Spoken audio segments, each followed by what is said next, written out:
সাকিবটা তো ধ্বংস করছো তুমি আগে, সবার আগে। কিন্তু এটা টেলিভিশনের সামনে যে কান্না কান্না কথাগুলো গেল, এই ধ্বংসটা তো তুমিই করলা, এটা তো গোপন করতে পারো। শাকিব খানের ক্যারিয়ার তো বুবলি ধ্বংস করে দিয়েছে। শুধু তাই নয়, জীবনের তরে শেষ করে দিতে চেয়েছিল বুবলি, কিন্তু তা পারেনি। এবার যেন পরিচালক ইকবাল সবকিছু গোপন তথ্য পাশ করে কি বলছেন তিনি, যা জানলে যেন আপনি রীতিমতোই অবাক হবেন যে বুবলি শাকিব খানের স্ত্রী হয়েও শাকিব খানের কতটা ক্ষতি করার জন্য উঠে পড়ে লেগেছিল। প্রিয় দর্শক, এই বিষয়ে বিস্তারিত দেখুন পুরো ভিডিওতে। শোনো, আমি ছাগলের 4 নাম্বার বাচ্চা হয়ে আমি কারো চামচামি করতে যে আমি হলে যে বুঝবো না।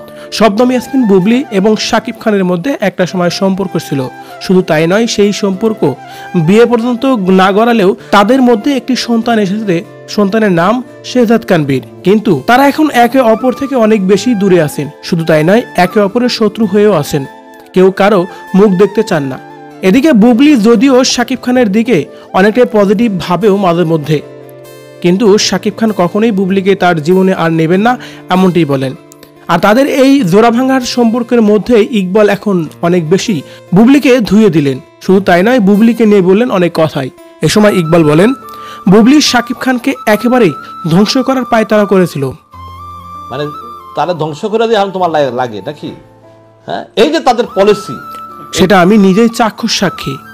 আমাকে অনেকবার বলা হয়েছে আমি যেন শাকিব খানের বিপক্ষে যে শাকিব খানের ধ্বংসের মূল কারণ হয়ে দাঁড়াই। শুধু তাই নয়, বুবলি যে শাকিব খানকে ধ্বংস করতে চাইতেছে এটা যেন আর কেউ না বুঝতে পারে, এমনটি প্ল্যান করা ছিল বুবলির জীবনে। কিন্তু বুবলি সেই মিশনে সাকসেস হতে পারেনি।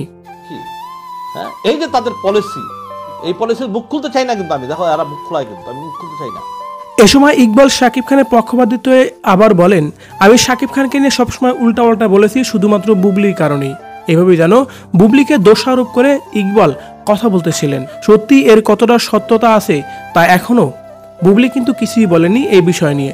প্রিয় দর্শক, আপনার কি মনে হচ্ছে, সত্যিকার অর্থে কি শাকিব খানের জীবনকে ধ্বংস করে দেওয়ার জন্যই বুবলি উঠে পড়ে লেগেছিল? আপনার কি মনে হয়? কমেন্ট করে জানিয়ে দিন কমেন্ট বক্সে।